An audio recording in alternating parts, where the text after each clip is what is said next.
నమస్కారం. ఈరోజు మనం బీహార్ రాజకీయాల గురించి లోతుగా చర్చిద్దాం. నమస్కారం.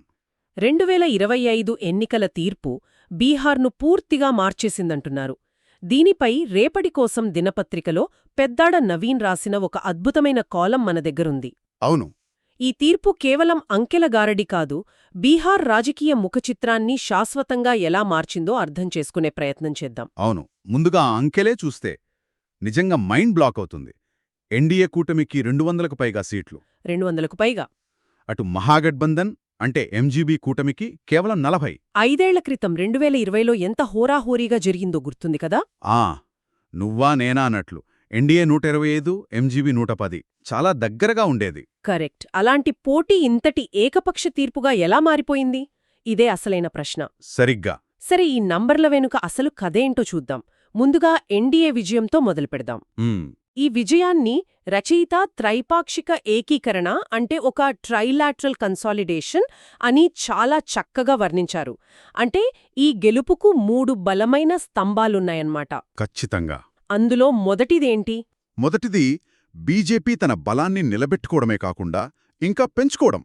2020లో వాళ్లకు 74 స్థానాలు. అవును. ఈసారి 91కి పెరిగి అసెంబ్లీలో అతిపెద్ద పార్టీగా అవతరించింది. అతిపెద్ద పార్టీగా. దీనికి మోదీకి గ్యారంటీ నినాదం బాగా పనిచేసింది. వాళ్ల సాంప్రదాయ అగ్రవర్ణ ఓటు బ్యాంకుతో పాటు ఈబీసీలలోకి కూడా వెళ్లగలిగారు. కరెక్ట్. అత్యంత వెనుకబడిన తరగతుల్లోకి కూడా బలంగా చొచ్చుకుపోయారు. అంటే బీజేపీ తన వంతు పాత్ర పోషించింది. కానీ అందర్నీ ఆశ్చర్యపరిచిన విషయం నితీష్ కుమార్ జేడీయూ పునరుజ్జీవనం. నిజమే. అదే ఈ ఎన్నికల్లో అతిపెద్ద ఆశ్చర్యం. 2020లో కేవలం 43 సీట్లకు పడిపోయినప్పుడు ఇక నితీష్ శకం ముగిసిపోయిందనే అందరూ అనుకున్నారు. అలాంటిది ఏకంగా 81 స్థానాలకు ఎలా పుంజుకోగలిగారు? 20 ఏళ్ల పాలన తర్వాత సహజంగా ఉండే ప్రభుత్వ వ్యతిరేకతను తట్టుకుని. అది మామూలు విషయం కాదు. అస్సలు కాదు.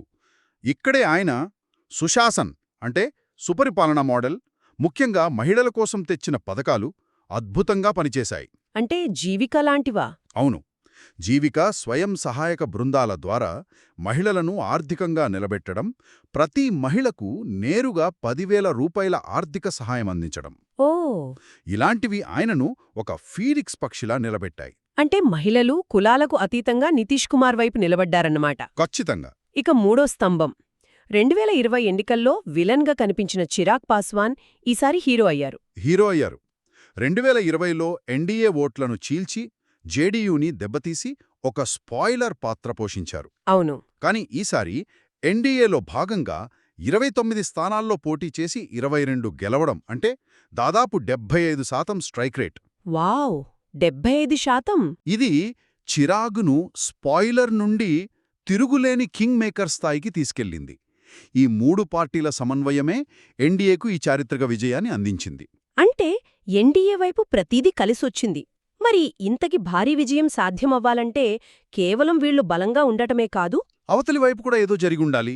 అవును, అవతలి వైపు ఏదో పెద్ద పొరపాటు జరిగి ఉండాలి. మహాగఠబంధన్ ఎక్కడ దెబ్బతింది? రచయిత దీన్ని నిర్మాణాత్మక వైఫల్యమన్నారు. అవును, స్ట్రక్చరల్ ఫెయిల్యూర్. ఎందుకంటే కూటమి పునాదులే కడిలిపోయాయి. మొదటిది ఆర్జేడీ చారిత్రక పతనం. 2020లో 75 సీట్లతో అతిపెద్ద పార్టీగా నిలిచిన తేజస్వి యాదవ్ పార్టీ ఈసారి కేవలం 26 స్థానాలు కుప్పకూలింది. 75 నుంచి 26? ఇది ఊహించలేని పతనం. ఇది తేజస్వి నాయకత్వానికే కాదు, వాళ్ల 40 ఏళ్ల నాటి ఎంవై అంటే ముస్లిం యాదవ్ సమీకరణానికి తగిలిన అతిపెద్ద దెబ్బ. మరి కూటమిలోని మరో పెద్ద పార్టీ కాంగ్రెస్ సంగతేంటి? వాళ్ల ప్రదర్శనెలా ఉంది? వాళ్ల పరిస్థితి మరీ దారుణం. కాంగ్రెస్ అంటే కూటమికి బలం అవ్వాల్సింది పోయి ఒక పెను భారంగా మారింది. భారంగానా? 61 స్థానాల్లో పోటీ చేసి కేవలం 5 గెలవడమంటే ఆలోచించండి. 61లో 5. కూటమిలో ప్రతి ఓటూ కీలకమైనప్పుడు 61 స్థానాల్లో పోటీ చేసి 56 చోట్ల ఓడిపోవడమంటే అది కోలుకోలేని దెబ్బ. ఈ 2 పార్టీల వైఫల్యమే ఎంజీబీ పతనానికి ప్రధాన కారణం. సీట్ల సంఖ్య చూస్తే సునామీలా ఉంది. కాని ఓట్ల లెక్కలు కూడా ఇదే కథ చెప్తున్నాయా? ఓట్ల లెక్కల్లోనూ ఈ తేడా స్పష్టంగా కనిపిస్తోంది. ఎన్డీఏకి సుమారు 47.2% ఓట్లొస్తే ఎంజీబీ 37.3% దగ్గరే ఆగిపోయింది. అంటే దాదాపు 10 పాయింట్ల వ్యత్యాసం. అవును, 10 పాయింట్ల vote share gap.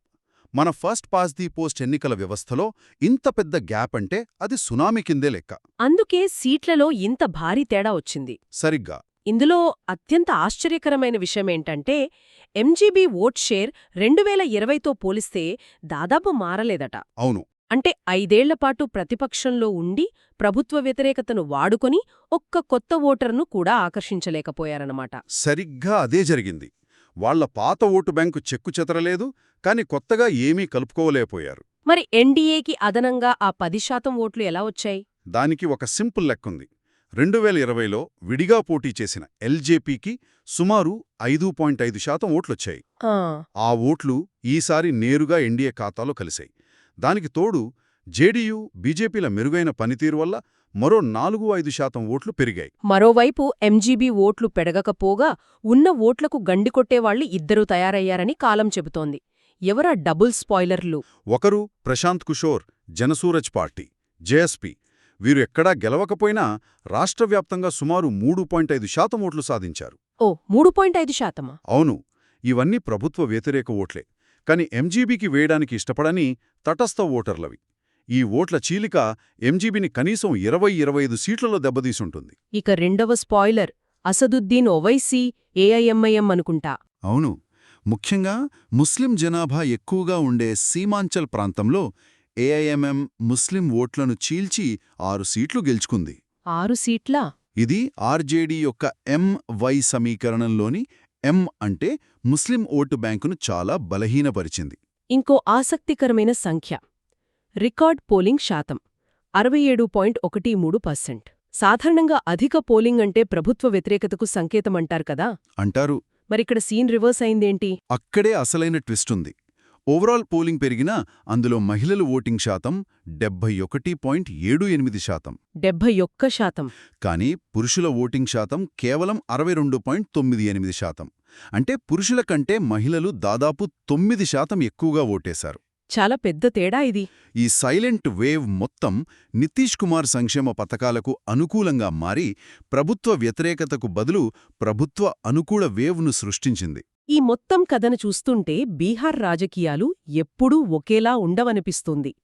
Peddada Naveen తన కాలంలో ఈ మార్పును అర్థం చేసుకోవాలంటే గత 40 ఏళ్లల్లో బీహార్ రాజకీయాలను మలుపు తిప్పిన 3 గేమ్ చేంజర్ల గురించి తెలుసుకోవాలంటారు. ఖచ్చితంగా.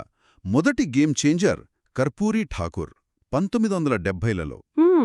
ఆయనే మొట్టమొదటిసారిగా ఓబీసీ రిజర్వేషన్లను, అత్యంత వెనుకబడిన తరగతులు ఈబీసీస్, వెనుకబడిన తరగతులు ఓబీసీస్ గా విభజించారు. ఓ ఆయనే చేశారా?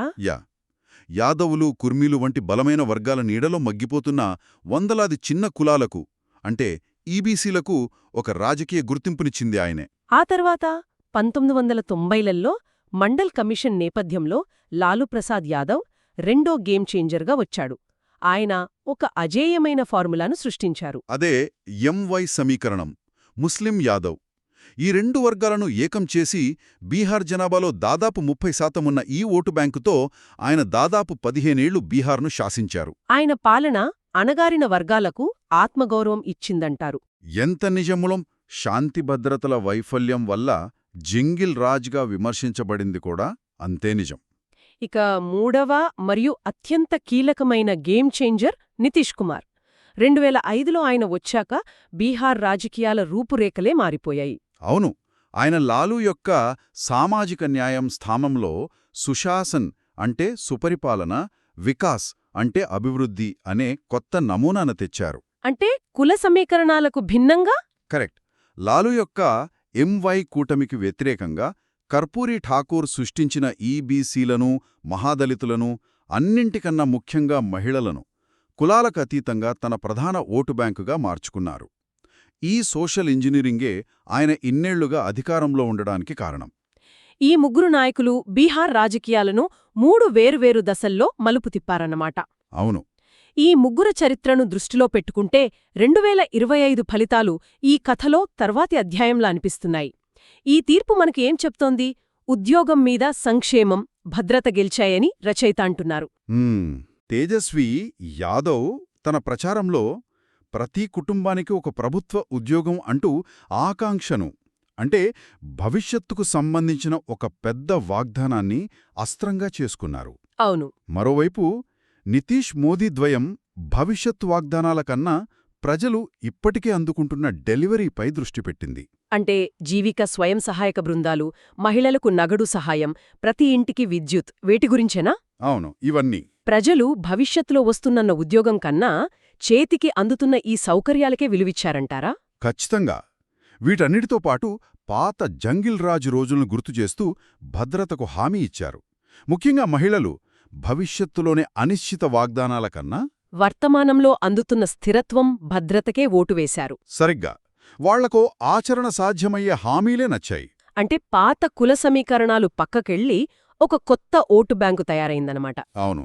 ఆర్జేడీ యొక్క ఎంవై ఫార్ములా విఫలమై ఎన్డీఏ యొక్క ఎంఈ ఫార్ములా గెలిచిందని కాలం చెప్తోంది. ఈ ఎంఈ ఫార్ములా అంటే అతీతంగా మహిళలు మరియు అత్యంత వెనుకబడిన తరగతులు, ఈ రెండు వర్గాలు ఎన్డీఏ విజయానికి వెన్నెముకగా నిలిచాయి. ఇది బీహార్ రాజకీయాలు కులగుర్తింపు నుండి లబ్ధిదారుల అంటే లాభార్థి వర్గాలకు మారుతున్నాయనడానికి ఒక బలమైన సంకేతం. కరెక్ట్. ఈ ఫలితం బీహార్ వరకే పరిమితమా, లేక జాతీయ రాజకీయాలకు, ముఖ్యంగా ప్రాంతీయ పార్టీలకు ఏదైనా సందేశమిస్తోందా? ఇది ప్రాంతీయ పార్టీలకు ఒక పెద్ద హెచ్చరిక అని చెప్పాలి. ఈ ఎన్నికలు 3 నమూనాలను చూపిస్తున్నాయి. అవేంటి? ఒకటి, జేడీయూ ఎల్జేపీ ఆర్వీ లాగా ఒక బలమైన జాతీయ కూటమిలో శాటిలైట్గా ఉంటూ గెలవడం. 2, ఆర్జేడీ లాగా ఒంటరిగా పోరాడి విఫలమవడం. బలహీన మిత్రుడితో కలిసి. అవును. ఇక 3, జేఎస్పీ ఏఎంఐఎం లాగా కేవలం స్పాయిలర్లుగా మిగిలిపోవడం. అంటే ప్రాంతీయ పార్టీలు మనుగడ సాగించాలంటే ఏదో ఒక జాతీయ కూటమి గొడుగు కిందకు చేరడం తప్ప మరో మార్గం కనిపించడం లేదంటారా? ప్రస్తుతానికి పరిస్థితులు అదే సూచిస్తున్నాయి.